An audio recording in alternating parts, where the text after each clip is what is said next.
لن ينال الله لحومها ولا دماؤها ولكن يناله التقوى منكم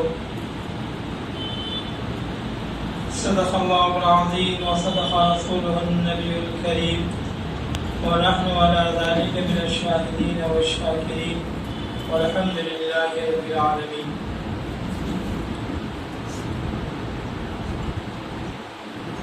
محترم بزرگوں، عزیز ساتھیوں، اللہ جل جلالہ امان والہ کا بے انتہا فضل و کرم ہوا، اس نے ہمیں اپنے دربار کے حاضری نصیب فرمائی.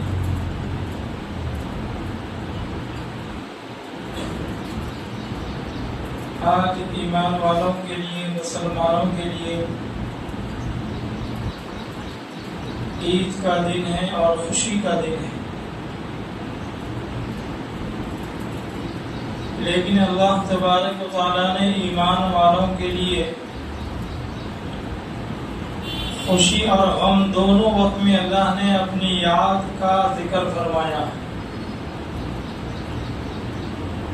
اگر غمی کا وقت بھی ہوتا ہے، مصیبت کا وقت ہوتا ہے، امتحان کا وقت ہوتا ہے، تو اس وقت بھی اللہ تبارک و تعالیٰ نے اپنی یاد دلائی اور اس وقت بھی اللہ نے نماز کا حکم دیا، جس کو ہم اور آپ نماز جنازہ کہتے ہیں، جو فرض کفایہ ہے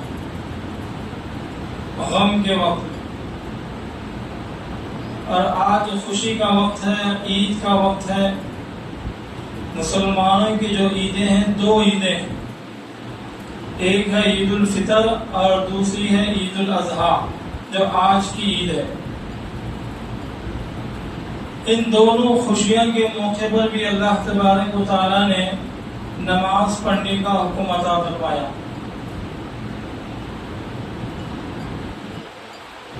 حالانکہ خوشی کے موقع پر تو آدمی جھوم جاتا ہے، بھول جاتا ہے، لیکن اللہ نے غافل ہونے سے منع فرمایا. تم خوشی کے وقت بھی مجھے یاد کرو اور غم کے وقت بھی مجھے یاد کرو.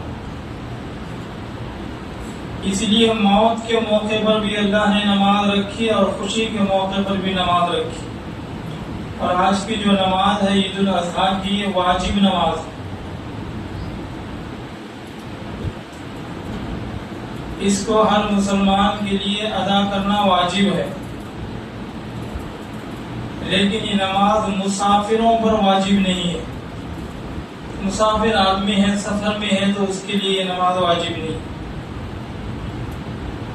اور اس موقع پر اللہ تبارک و تعالیٰ نے قربانی کا بھی حکم فرمایا. اور قربانی کے اندر اللہ تبارک و تعالیٰ یہ فرما رہے ہیں، لن ينال الله لحومها ولا دماؤها ولكن يناله التقوى منكم. تم جو قربانی کرتے ہو، اس قربانی کے جانور کا نہ گوشت ہم تک پہنچتا ہے، نہ اس کا خون ہم تک پہنچتا ہے. وَلَكِنْ يَنَالُهُ التَّقْوَى مِنْكُمْ، اور تمہارا تقوی، تمہاری پرہیزگاری، تمہاری محبت، ہم سے تمہارا خوف. تقوی کسے کہتے ہیں؟ تقوی اصل میں اللہ کے خوف کا نام ہے. جس نے اللہ سے ڈرنا شروع کر دیا، اللہ کا خوف دل میں بٹھا لیا، اس کے اندر تقوی آ گیا. کیونکہ آدمی اللہ کا خوف کرے گا، اللہ سے ڈرے گا، تب ہی جا کر وہ اللہ کی عبادت کرے گا. اگر اس کو ڈر نہیں ہوگا تو وہ عبادت نہیں کرتا. ہمارے اسلاف کی زندگی اٹھا کر دیکھو، انہوں نے ہمیشہ اللہ سے ڈرا ہے، اللہ کا خوف ان کے دل میں تھا، اس لیے وہ ہر وقت اللہ کو یاد کیا کرتے تھے. غمی کے موقع پر بھی، خوشی کے موقع پر، ہر وقت. اور اللہ جو حکم فرماتے تھے اس کو پورا کیا کرتے تھے. جتنی بھی اللہ کی عبادتیں ہیں، چاہے نماز ہو، روزہ ہو، زکوٰۃ ہو، حج ہو، قربانی ہو، یہ تمام عبادتیں اصل میں وقت پہ کرنے کا نام ہے. بلا وقت آدمی کچھ بھی کرے گا تو وہ ثواب نہیں مل سکتا جو وقت پہ ثواب ملتا ہے. مثال کے طور پہ عید کی نماز اگر آپ ظہر کی نماز کے بعد پڑھیں گے تو آپ کو ثواب نہیں ملتا. سورج نکلنے کے بعد پڑھنا ہے تو تبھی پڑھنا پڑے گا. اب ظہر کی نماز ہے تو سورج ڈھلنے کے بعد پڑھنے کا حکم ہے تو سورج ڈھلنے کے بعد ہی پڑھنا پڑے گا. سورج ڈھلنے سے پہلے اگر آپ نماز پڑھیں گے تو ظہر کی نماز نہیں ہوتی. اللہ کا اور اللہ کے نبی صلی اللہ علیہ وسلم کا جیسا طریقہ اور حکم ہے ویسے ہی پڑھنا پڑے گا، تب وہ عمل عبادت بنتا ہے.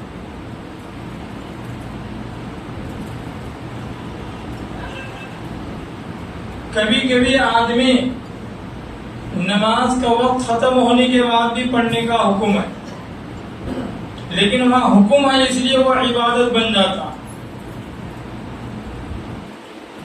جیسے آدمی مزدلفہ سے مینا کے بعد آ کر جو ہے مغرب اور عشاء دونوں ملا کے پڑھتا ہے حج کے موقع پر، حالانکہ مغرب کی نماز کا وقت ختم ہو جاتا ہے. اللہ کے نبی صلی اللہ علیہ وسلم جب واپس مینا کی طرف آ رہے تھے تو راستے میں صحابہ کرام یاد دلا رہے تھے، اے اللہ کے نبی صلی اللہ علیہ وسلم مغرب کی نماز کا وقت جا رہا ہے، وقت ختم ہو رہا ہے. مثال کے طور پر 7 بجے مغرب ہے، آپ کو سمجھانے کے لیے تو 7 بھی بج گئے، 7:30 بھی ہو گئے، 8 بھی ہو گئے. اور ہمارے یہاں پر اگر 8 بج گئے تو ہم مغرب کی نماز نہیں پڑھ سکتے، کیونکہ صبح 8 پہ جو ہے عشاء کی اذان ہونے والی ہوتی ہے، تو مغرب کا وقت ختم ہو گیا. لیکن 7 اور 8 بھی بج گیا، 9 بھی بج گیا، صحابہ یاد دلاتے رہے کہ مغرب کی نماز کا وقت جا رہا ہے. تو اللہ کے نبی نے فرمایا کہ ہم آگے چل کر دونوں نمازیں ایک ساتھ پڑھیں گے، مغرب کی اور عشاء کی. وہاں حکم تھا. اصل میں اللہ کی عبادت جو ہے حکم پہ عمل کرنے کا نام ہے. جیسا حکم ہوگا ویسی عبادت اگر ہوگی تو وہ عمل عبادت بنے گا، اور حکم کے خلاف کوئی آدمی عمل کرتا ہے تو وہ عمل عبادت نہیں بنتا. جیسے آج قربانی کا موقع ہے تو حکم کیا ہے؟ 10 تاریخ، 11 تاریخ، 12 تاریخ. اب 12 تاریخ کا سورج اگر غروب ہو گیا اس کے بعد آدمی قربانی نہیں کر سکتا. ایسے ہی نماز کے لیے بھی موسم خراب ہے، حالات خراب ہے، آدمی شروع دن اگر نماز نہیں پڑھ سکا تو دوسرے دن نماز پڑھ سکتا ہے. عید الاضحیٰ کی نماز دوسرے دن بھی اگر بہت موسم خراب ہے، بارش ہے یا اور کسی وجہ سے نماز پڑھنے کا موقع نہیں ملا تو آدمی تیسرے دن بھی پڑھ سکتا ہے جماعت کے ساتھ. یہ رخصتیں ہیں، یہ اجازت ہے. قربانی کے لیے بھی 10 تاریخ کو قربانی کرنا افضل ہے، بہتر ہے. کسی وجہ سے آدمی نہیں کر سکا تو 11 کو قربانی کرنا، 11 کو نہیں کر سکا تو پھر 12 کے غروب آفتاب سے پہلے کرنا چاہیے. اب 12 ذی الحج کا غروب آفتاب ہو گیا، سورج ڈوب گیا تو پھر آدمی اب جانور ذبح نہیں کر سکتا. اب پھر کیا کرنا پڑے گا؟ جس آدمی نے جانور لا لیا تھا ذبح نہیں کر سکا، غروب آفتاب ہو گیا ہے تو پھر اس جانور کو خیرات کر دینا پڑے گا. ویسے ہی کسی غریب آدمی کو دے دینے کا حکم، کیونکہ قربانی کا وقت ختم ہو گیا. تو اصل میں کہنے کا مطلب یہ ہے اللہ کا جو حکم ہے حکم کے عمل کرنے پر اللہ نے اس کو عبادت قرار دیا.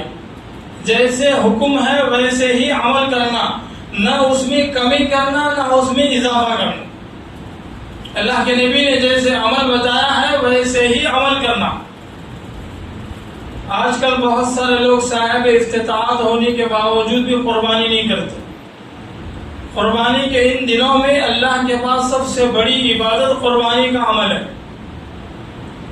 اگر اس کی فضیلت اور اس عمل کی جو ہے ثواب اور فضیلت آدمی کو معلوم ہو جائے تو جس پہ قربانی واجب نہیں ہے وہ بھی قربانی کرنے کی کوشش کرے گا.